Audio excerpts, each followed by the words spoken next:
Olá, caríssimos e amados irmãos, paz e bênção e alegria no Espírito Santo a todos vocês.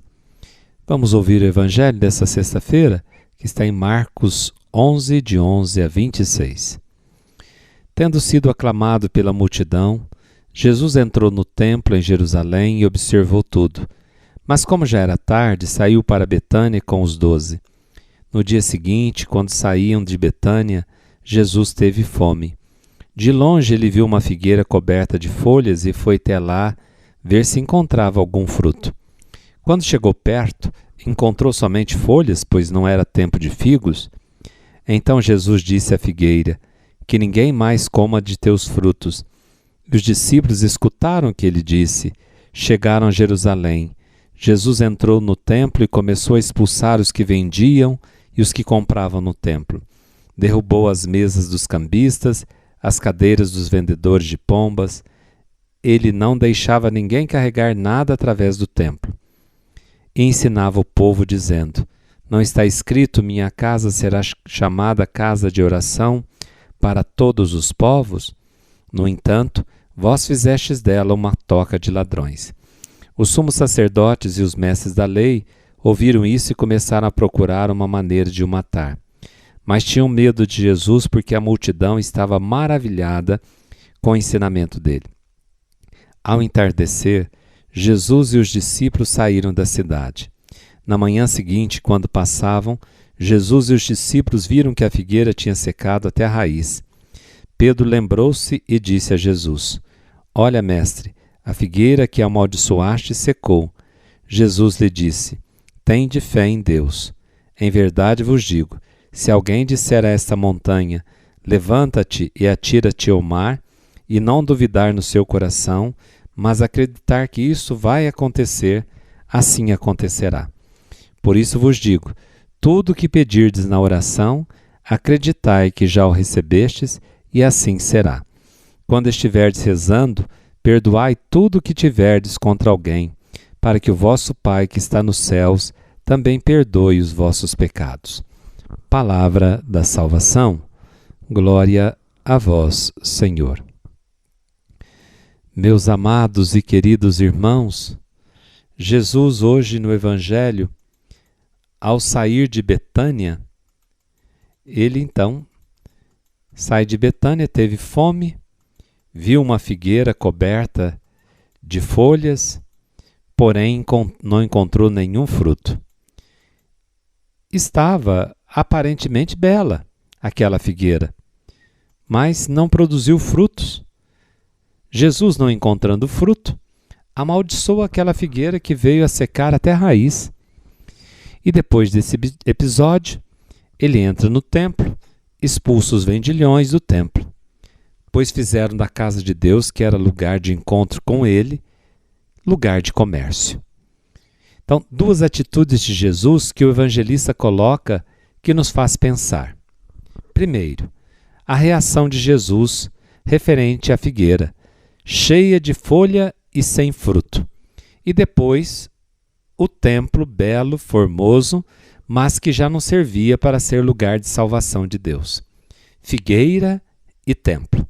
A figueira é amaldiçoada, o templo é purificado. Então, aqui que eu queria fazer essa relação, para a gente entender o que o evangelista está querendo nos ensinar com o amaldiçoamento daquela figueira. E sabemos, irmãos, que Israel é o povo amado de Deus. E aquele povo não reconheceu, melhor dizendo, a visita do Senhor, nem procurou o fruto esperado. Aliás, nem produziu aquele fruto esperado que Deus esperava, que nós ouvimos nos Salmos, nos profetas, fruto de justiça, de misericórdia. Então é preciso refletir também e se perguntar: que fruto minha vida cristã está produzindo? Que fruto você podia dizer que a tua vida cristã está produzindo? Será que Jesus pode encontrar o fruto que procura em minha vida, na nossa comunidade, na qual nós participamos? Nossa oração é frutuosa, feita com fé confiante, ou já fazemos da oração um falar inútil que nada produz?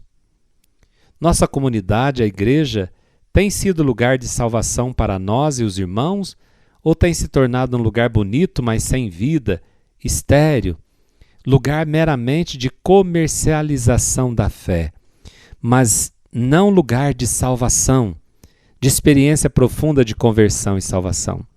As nossas comunidades têm sido isso?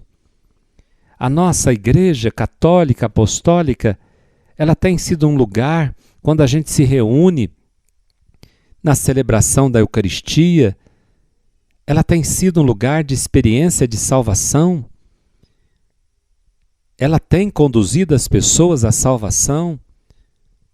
Há uma experiência profunda, um desejo de conversão, de procurar a Deus, de se salvar? As nossas missas que celebramos para nós padres, as nossas comunidades têm levado as pessoas a uma experiência de conversão profunda, de seguimento de Jesus, de salvação? E Jesus aproveita para ensinar os seus discípulos, a nós, a mim e a você, para rezar, mas rezar também com confiança, acreditando em Deus e não deixando espaços para dúvidas em nosso coração. Tende fé em Deus. Em verdade vos digo, se alguém disser a esta montanha, levanta-te e atira-te no mar, e não duvidar no seu coração, mas acreditar que isso vai acontecer, assim acontecerá. Por isso, tudo que pedirdes na oração, acreditai que já o recebestes, e assim será. Jesus ainda acrescenta a capacidade do perdão como verdadeiro fruto da oração. Oração sem perdão é figueira estéril, sem fruto. Vida cristã sem perdão é vazia, infrutífera, não serve para nada. A fé, quando autêntica, ela conduz à oração, a oração leva à conversão, a conversão leva a rezar cada dia mais, a buscar as coisas de Deus, que se expressa num amor verdadeiro, caridade, perdão, fraternidade. Quando estiverdes rezando, perdoai tudo que tiverdes contra alguém, para que o vosso Pai que está nos céus também perdoe os vossos pecados, diz Jesus no final do Evangelho. Rezemos, irmãos, sem cessar, com confiança, com o coração agradecido, na certeza que Deus nos dará mais que suplicamos. Deixemos a força da oração transformar nossa vida, para que Ele produza os frutos do Espírito Santo em cada um de nós. O Senhor esteja convosco, Ele está no meio de nós. Abençoe-vos o Deus Todo-Poderoso, Pai, Filho, Espírito Santo. Amém. Fiquem com Deus e até amanhã, se Deus quiser.